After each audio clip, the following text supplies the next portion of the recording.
Hello student, आप सभी का इंग्लिश भाई अतुल सर पर स्वागत है। फटाफट सभी लोग लाइव आ जाएं, क्योंकि आज की जो क्लास है वो बहुत ही इम्पोर्टेंट क्लास है। आज आपको ऐसे ऐसे फैक्ट पता चलेंगे कि आपको अंग्रेजी की खूबसूरती भी समझ में आएगी। फटाफट सभी लोग अब जल्दी से जल्दी लाइव आ जाएं।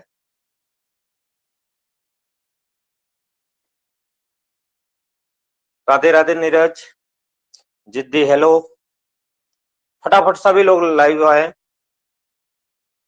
Very very good evening Ajay. सभी का इंग्लिश भाई अतुल सर पर स्वागत है। आप इंग्लिश भाई अतुल सर के नाम से ही एक टेलीग्राम चैनल है। उस चैनल पे मैं अपने सारे लाइव क्लास और जो आपके रिकॉर्डेड सेशन होते हैं सबके सब वहां उसको मैं शेयर करता हूं। आप इसको भी ज्वाइन करें। साथ ही साथ इंग्लिश भाई अतुल सर के नाम से ही हमारा यूट्यूब चैनल है और इस यूट्यूब चैनल पर आप हमको फॉलो कर सकते हैं। इस चैनल को आप सब्सक्राइब कर लें, लाइक करें और ज्यादा से ज्यादा शेयर करें।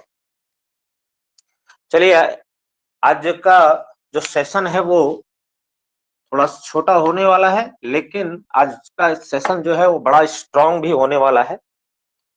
सभी लोग कॉपी पेन के साथ में ही बैठे। फटाफट सभी लोग जल्दी से जल्दी लाइव आ जाए। खुशी, ध्रुव, दिग्विजय, जल्दी जल्दी सभी लोग लाइव आए। Very very good evening. तो चलिए आज का सेशन स्टार्ट करते हैं।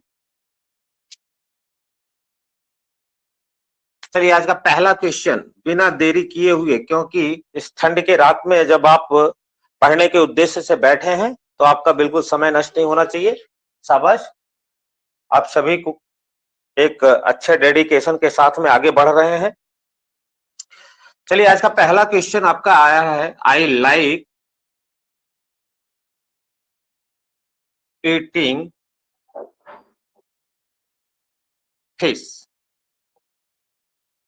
क्वेश्चन को आप समझिएगा, I like eating fish. Question कहना क्या चाहता है, मैं मछली खाना पसंद करता हूं।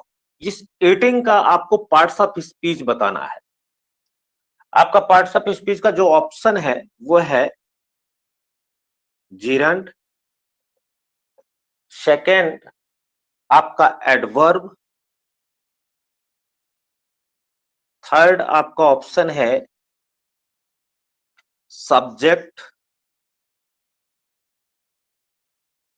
और फोर्थ आपका है वर्ब। फटाफट आप लोग आंसर करें। दिग्विजय का सबसे पहले उत्तर आया है जीरंड। रिंकू भी कह रहे हैं जीरंड, जिद्दी ओम जीरंड।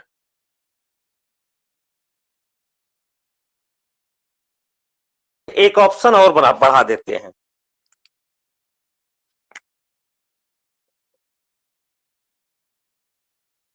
नन।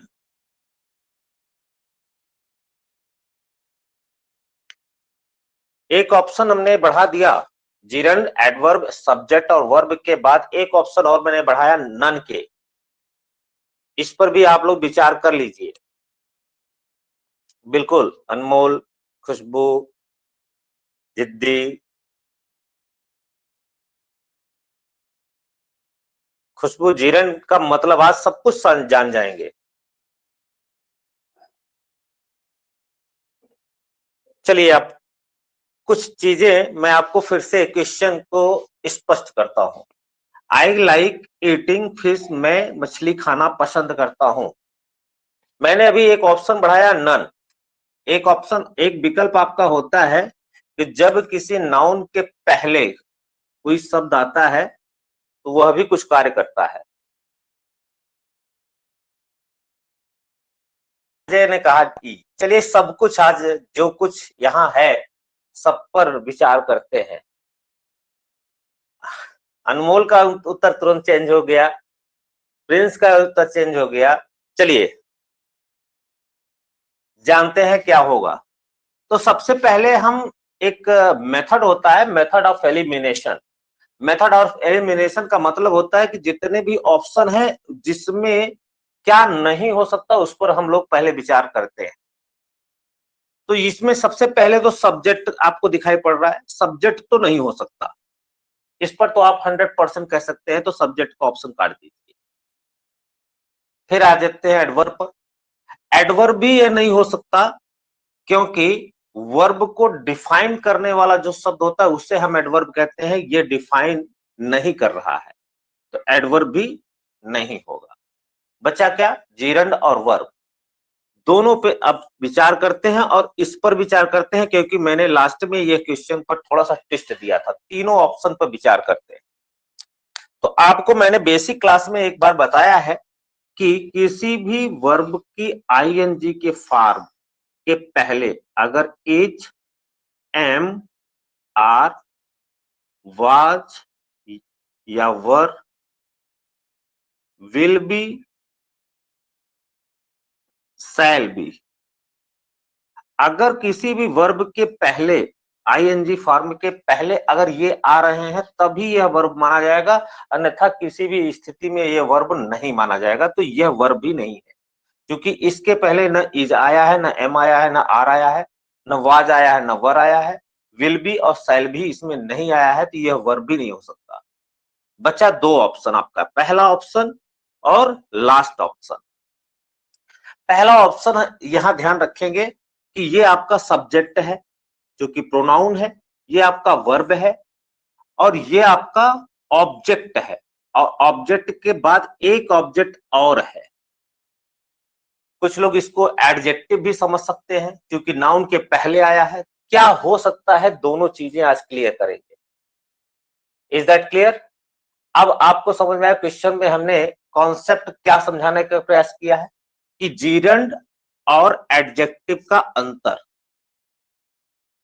तो हमको आपको ये बताना है कि जीरंड क्या होता है। किसी भी वर्ब की जो फोर्थ फॉर्म होती है वह जीरंड का कार्य करती है। जीरंड होता क्या है वास्तविक रूप में? यह एक नाउन होता है और नाउन का काम क्या है? सेंटेंस में सब्जेक्ट और ऑब्जेक्ट के पर आना, अर्थात वर्ब की आईएनजी फॉर्म जब सब्जेक्ट या ऑब्जेक्ट के स्थान पे आएगा तो वो हमारा क्या कहलाएगा? नाउन कहलाएगा। और जब वर्ब की चौथी अवस्था की नाउन का कार्य करती है, वी का फोर जब नाउन का कार्य करती है तो उसे हम क्या बोलते हैं? किताब की भाषा में जीरंड बोलते हैं। यहां तक फार्मूला आपको क्लियर हुआ?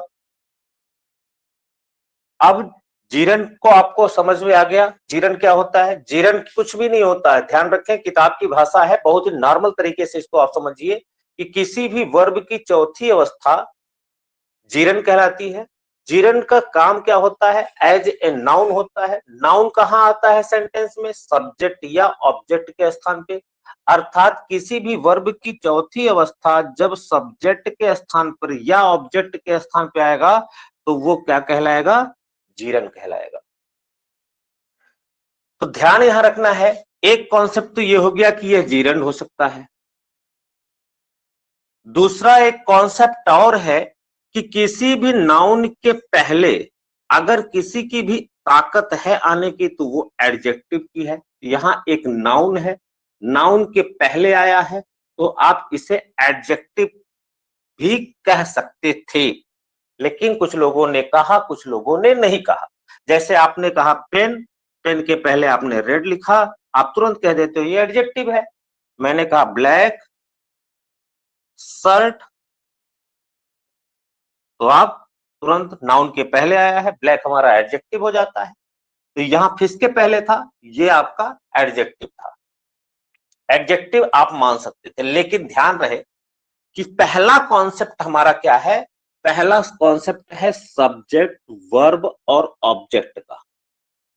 तो हम पहले आईएनजी की फॉर्म पर पहला विचार किस पर करेंगे? जीरंड पे करेंगे। तो यहां जो ऑप्शन था यह जीरंड ही था, लेकिन एक कॉन्सेप्ट और ध्यान में रखेंगे, ऐसी अवस्था कभी सेंटेंस में आ जाती है कि हम उसे जीरंड कहें या एडजेक्टिव कहें, क्योंकि वर्ब की आईएनजी फॉर्म एडजेक्टिव के रूप में भी आती है, तो हम उसे ऐसे और ऐसे एडजेक्टिव को हम क्या कहते हैं, प्रेजेंट पार्टिसिपल कहते हैं। तो ध्यान में रखेंगे कि आईएनजी का फॉर्म वर्ब का भी काम करता है, आईएनजी का फॉर्म आपका एडजेक्टिव भी होता है, आईएनजी का फॉर्म आपका नाउन भी बनता है जिसे जीरन कहते हैं। तो ये तीनों कॉन्सेप्ट दिमाग में आप रखेंगे। यहां के लिए आप इतना ध्यान रखेंगे, कभी ऐसा सेंटेंस आपके सामने आ जाए कि वह एडजेक्टिव है कि जीरंड है, क्योंकि दोनों की पोजीशन इस समय एक है, एक प्लेस वैल्यू पर है। तो ध्यान रखेंगे, पहले हम उसे जीरंड पर चर्चा करेंगे, जीरंड उसको मानेंगे, क्योंकि पहला कॉन्सेप्ट सब्जेक्ट वर्ब और ऑब्जेक्ट का होता है, और ऑब्जेक्ट के स्थान पे आईएनजी का फॉर्म आया है। तो आईएनजी का फॉर्म जब सब्जेक्ट और ऑब्जेक्ट के स्थान पे होता है तो वह जीरंड कहलाता है। यहां ऑप्शन उसका जीरंड होगा। Is that clear?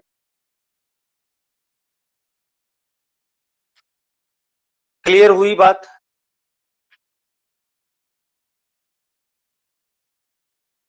Okay okay, thank you thank you. पहले क्वेश्चन पर आज आपने एक गजब का कॉन्सेप्ट सीखा। चलिए दूसरे क्वेश्चन स्टार्ट करें। ओके, सेकंड क्वेश्चन आज का, बहुत सारे लोगों ने ए को टिक किया था, लेकिन जितने लोगों ने ए को टिक किया था वे सब लोगों का आउटस्टैंडिंग आंसर था, भले कॉन्सेप्ट पता हो या ना हो, लेकिन आज से कॉन्सेप्ट भी पता चल गया और आंसर भी। Am I right? Okay Dhruv, thank you. चलिए नेक्स्ट क्वेश्चन पे आते हैं, और ये क्वेश्चन आपके मॉडल पेपर का क्वेश्चन है। Vinay has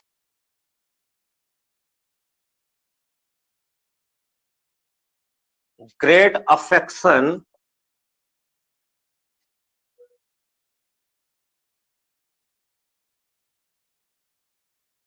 dot dot me. Vinay has great affection dot dot me, अर्थात यहां कुछ भरना है और आपको ऑप्शन भी दे दिया जाता है भरने के लिए। यहां आपका आएगा ऑफ, यहां आएगा ऑन, यहां आएगा फॉर, यहां आएगा टू। यह क्वेश्चन मैं पढ़ा भी चुका हूं और मॉडल पेपर का है, तो फटाफट आप आंसर करेंगे। सबसे पहले विभा का उत्तर आया है टू।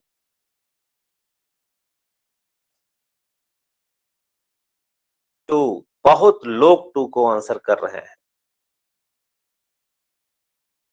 शाबाश, क्या बात है अनमोल, शानदार, your answer is outstanding, thank you. चलिए आज जानते हैं क्या होगा क्या नहीं होगा। तो आपको मैंने एक शब्द दिया था अफेक्शन। अफेक्शन का मतलब होता है स्नेह। क्या मतलब होता है? स्नेह। अफेक्शन एक नाउन शब्द है, यहां भी यह भी ध्यान रखेंगे, अगर किसी भी शब्द के अंत में TION या SION मिलता है, TION या SION, इस पर भी दिमाग रखेंगे। अफेक्शन जो आया है शब्द, उसमें TION है। यदि किसी भी वर्ड के अंत में TION या SION होता है तो वो होता है 99% नाउन। जब अफेक्शन नाउन के रूप में होता है तब तो इसके साथ में आता है फार, और एक शब्द और होता है अफेक्शनेट। एक शब्द होता है अफेक्शनेट, और अफेक्शनेट का मतलब होता है स्नेही, और ये शब्द है एडजेक्टिव। दो शब्द हो गए, अफेक्शन और अफेक्शनेट, दोनों का मतलब समझ लीजिए। TION आया है तो ध्यान में रखेंगे ये है नाउन, और नाउन के रूप में यहाँ है, ये होता है शब्द अफेक्शनेट, स्नेही एडजेक्टिव है और इसके साथ में आता है टू। तो जितने लोगों ने टू को चुना था वो पूरी तरह से गलत है, यहां आएगा फॉर। आपको डाउट हो गया। चलिए, आज से एक नई चीज आपने जाना और मेरा अनुमान है आपने इसको अच्छे तरह से समझ लिया। अब आप पूछिए कि ऐसा क्यों हुआ। अब आप पूछ सकते हैं कि ऐसा क्यों हुआ।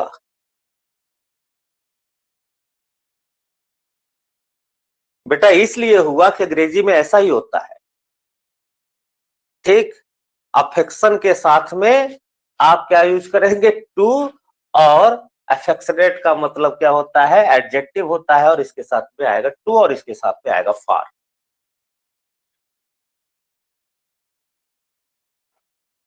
बिल्कुल, अब समझ में आया, क्योंकि अंग्रेजी में ऐसा ही होता है। फिक्स प्रीपोजिशन का कॉन्सेप्ट है, अफेक्शन के साथ में ये आएगा, अफेक्शनेट साथ में ये आएगा, एकदम क्लियर है। क्लियर हुआ। एज इट इज आपको इसी तरह माइंड में सेटअप करना पड़ेगा। अफेक्शन दिखाई पड़े, आंख मूंद के आप आर का यूज करेंगे। अफेक्शनेट दिखाई पड़ेगा, आप उसको टू यूज करेंगे। सब बस।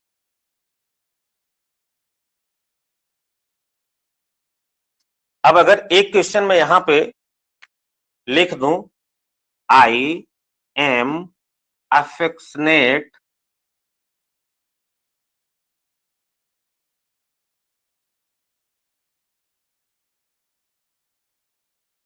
क्या भरा जाएगा, इस जगह पर क्या भरा जाएगा, I am affectionate you, dot dot हमने किया है। अब बताएं,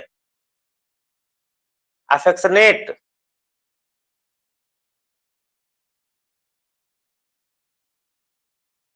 गुड, अफेक्शनेट के साथ में टू आएगा। तो यहां अफेक्शन था और अफेक्शन के लिए यहां पे आएगा और। क्लियर हुआ। बहुत ही इंपॉर्टेंट आपका ये क्वेश्चन है और ये मॉडल पेपर का है, इसको एज इट इज इसी तरह से आप नोट करेंगे। कॉपी पेन लेकर जितने लोग नहीं बैठे हैं वो अपना हाथ ऊपर करेंगे, दंड यही से मिलेगा। चलिए नेक्स्ट क्वेश्चन पे चलते हैं।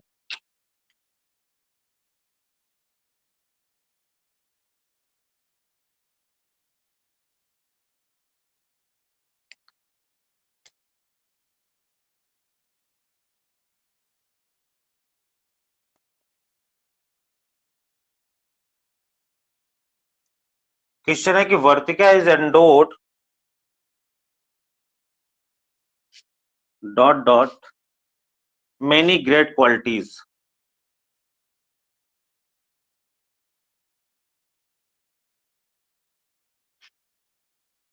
यहां भी कुछ फिलर आपको करना है, कंप्लीट करना है। ऑप्शन आपको मैं दे रहा हूं,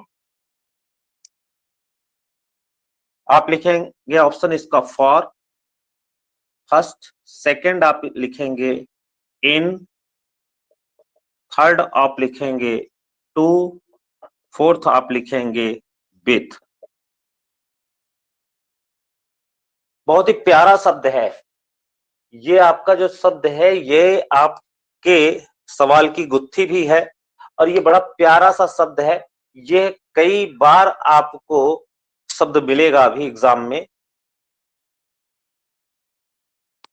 बहुत लड़के बीत,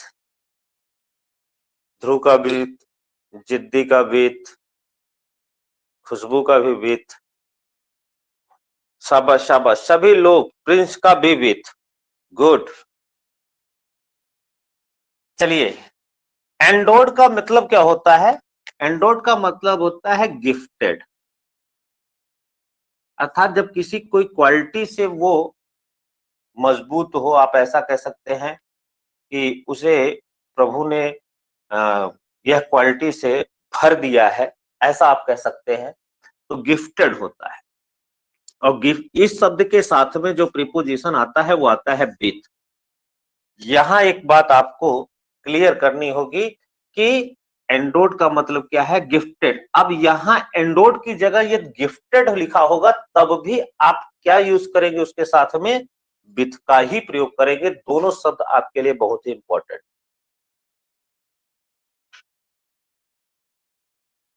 अब आपको क्लियर हुआ, एंडोड भी और गिफ्टेड भी ये दोनों आपके बहुत ही इंपॉर्टेंट वर्ड है, और इन दोनों को का मतलब एक होता है, और इसके साथ में एक ही प्रीपोजिशन आएगा और वो है विथ। संपन्न, बिल्कुल बिल्कुल, शाबाश अनिरुद्ध, थैंक यू। अच्छा, इसी से मैं एक रेटेड क्वेश्चन करता हूं। I am endowed with Singh.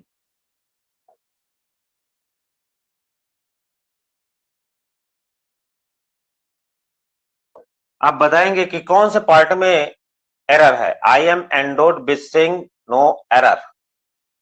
किस पार्ट में एरर है? A part I am, B part endowed, C part with sing, D part no error.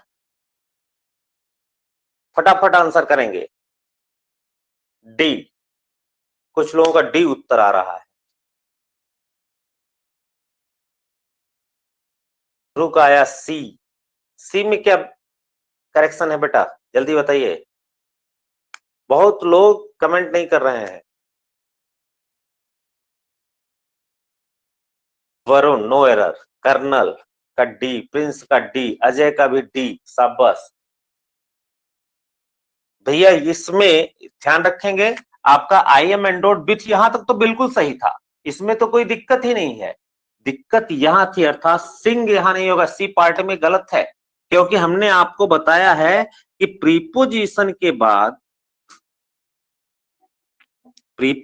के बाद जब कोई वर्ब आता है तो वो हमेशा फोर्स फॉर्म में आता है। क्योंकि प्रीपोजिशन का एक कॉन्सेप्ट हमने बताया है कि प्रीपोजिशन के बाद हमेशा क्या आता है, एक नाउन आना चाहिए, और नाउन ही अपना केस बदल सकता है, सब्जेक्ट या ऑब्जेक्ट के स्थान पे आ सकता है। और प्रीपोजिशन के बाद एक ऑब्जेक्ट आता है, अर्थात ये ऑब्जेक्टिव केस करना पड़ेगा, और ये है वर्ब। तो वर्ब के लिए हमको क्या करना पड़ेगा, उसे नाउन बनाना पड़ेगा। नाउन क्यों बनाना पड़ेगा, क्योंकि वो ऑब्जेक्टिव केस में आएगा।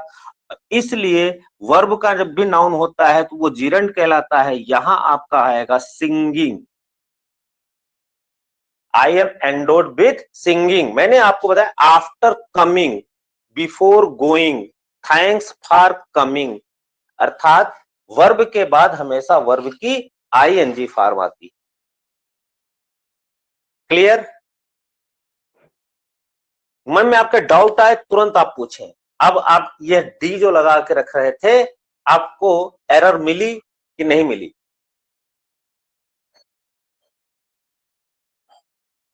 अजय बेटा, वहां जगह वर्ब आया ही नहीं है ना, यहां तो वर्ब है क्या, एंडोड विथ आपने लगा, वो विथ का करेक्शन था, एक प्रीपोजिशन का। यहां प्रीपोजिशन तो हमने दे दिया, लेकिन यह ध्यान रखेंगे प्रीपोजिशन के बाद का सेंटेंस क्या कहता है।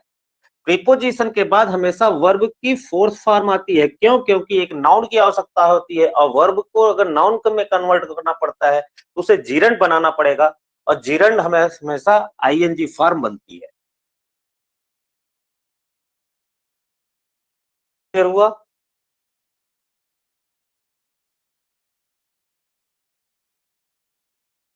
अजय, सी में ही गलती थी, इस वर्ब को हमको आईएनजी बनाना था, क्योंकि हमको मालूम है। अच्छा, मैं कहूं थैंक्स फॉर कम सही है कि थैंक्स फॉर कमिंग होना चाहिए? थैंक्स फॉर कमिंग आप बोलते हैं कि थैंक्स फॉर कम बोलते हैं? जल्दी से बताइए, थैंक्स फॉर कम बोलते हैं, थैंक्स फॉर कमिंग बोलते हैं? बिल्कुल अजय। तो क्यों? क्योंकि प्रीपोजिशन के बाद आपको आईएनजी फॉर्म में ही आना पड़ेगा। बिल्कुल। आफ्टर गोइंग कहते हैं, आफ्टर गो नहीं कहते। बिफोर कमिंग कहते हैं, कम नहीं कहते। इसलिए जब वर्ब आएगा तो वो फोर्थ फॉर्म में आएगा। दोनों आपको समझ में आया? पहला कॉन्सेप्ट क्या था कि एंडोड को हम गिफ्टेड कहते हैं, उसके साथ में विथ प्रीपोजिशन आता है। और ध्यान रखेंगे प्रीपोजिशन के बाद अगर वर्ब आएगा तो वो हमेशा फोर्थ फॉर्म में अर्थात एक जीरंड के रूप में आएगा। Clear? Okay.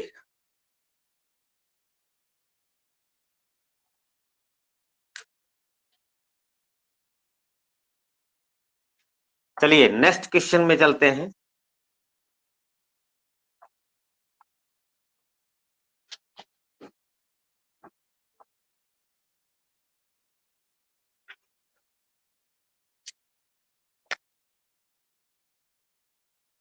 We had swam across the river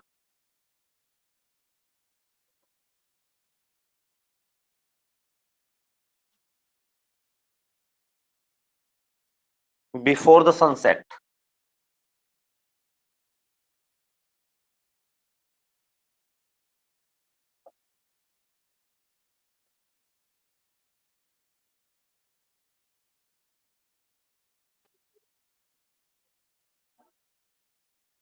We had swum across the river before the sunset, no error. किस पार्ट में एरर है? We had swum कह रहा है, हम पार कर चुके थे। A part across the river, B part before the sunset, C part no error, D part. किस पार्ट में एरर है? विभा ने कहा C। शाबाश, चलते हैं आगे बढ़े हैं, और लोग बताएं। डी, ए, अंकित का, अजय का सी, ध्रुव सी, रिंकू का, खुशबू का ए पार्ट। ए पार्ट में खुशबू क्या गलती है बताएं। अजय ने कहा डी, अजय वर्मा ने कहा सी, अनमोल ने कहा ए। जल्दी से बताएं। वी शो में cross the river before the sunset. Krishna आप गलत हो यहाँ पे बेटा, एक बार फिर से क्वेश्चन पढ़ो अच्छे से। वरुण यादव का उत्तर आया। शाबाश वरुण, आउटस्टैंडिंग आंसर आपने दिया है। बिल्कुल खुशबू, अब आपको भी समझ में आया। चलिए हम जानते हैं ग्रामर का एक कॉन्सेप्ट है ट्रिपल एच, हैज, हैव और हैड का, और इसके साथ में आता है हमेशा वी का 3। इसके साथ हमेशा क्या आता है? वी का 3। और स्वाम जो है वो क्या है? वो स्विम का सेकंड फॉर्म है। थर्ड फॉर्म क्या होना चाहिए? स्वम होना चाहिए। यहां स्वाम न होकर स्वम होगा।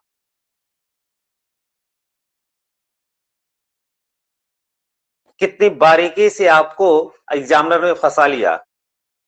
केवल ये 20 लोगों का कंपटीशन है, और इस 20 लोगों के कंपटीशन में आपने इतनी बारीक चीज को इतने आराम से जो होनी चाहिए थी उसमें आप फंस गए। तो ध्यान रखेंगे क्वेश्चन को एक बार नहीं 3 बार पढ़िए, लेकिन गलत न करिए। ये कॉन्सेप्ट नहीं आपका 1 नंबर जा रहा है। अगर आप ऐसे चीजों पर ध्यान नहीं देंगे तो 1 नंबर गंवा के ही आना है। जितने लोगों का गलत होगा आज के बाद, इस पर आप भी ध्यान रखेंगे कि वर्ब की फॉर्म भी एग्जामिनर कितने आराम से टिक करता है। ये आपके मॉडल पेपर का क्वेश्चन है।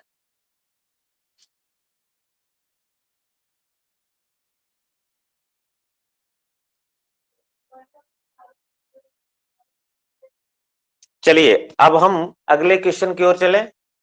इसमें तो और कोई कॉन्सेप्ट नहीं था, एक केवल आपके मेंटल एप्टीट्यूड का क्वेश्चन था।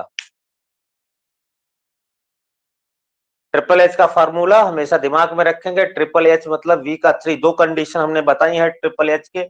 एक तो जब वर्ब आएगा तो केवल थर्ड फॉर्म में ही आएगा, और दूसरा ट्रिपल एच के बाद अर्थात हैज, हैव और हैड के बाद यदि हमारा नाउन आ सकता है तो ध्यान रखेंगे उस समय यह नाउन पर अधिकार प्रकट करता है, जिसे हम क्या कहते हैं, पोजेशन। एक कंडीशन इसकी यह भी है कि जब नाउन के पहले हैड आता है, और दूसरा कंडीशन है, ये दो तरीके के आपके कॉन्सेप्ट दिमाग में होने चाहिए। क्लियर?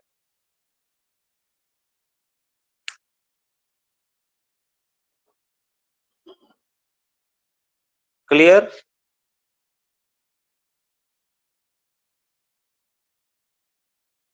चलिए, शाबाश। आप सभी लोगों को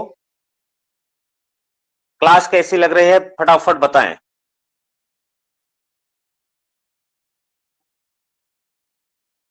शाबाश, थैंक यू वेरी मच। क्योंकि थोड़े से आज जरूरी काम भी है और थोड़ी सी व्यस्तता भी है। आप सभी लोग मेरे साथ में इन 4-5 कॉन्सेप्ट के साथ में ही आपने समय दिया। आप सभी को बहुत बहुत धन्यवाद। आप सभी लोग खूब पढ़ें, खूब बढ़ें, मस्त रहें, स्वस्थ रहें, सबसे ज्यादा जरूरी जो है। और एक बात ध्यान रखें, अंग्रेजी का डर खत्म कर दीजिए, क्योंकि अब आपके साथ में है अतुल सर। ठीक, गुड नाइट, स्वस्थ रहें, मस्त रहें।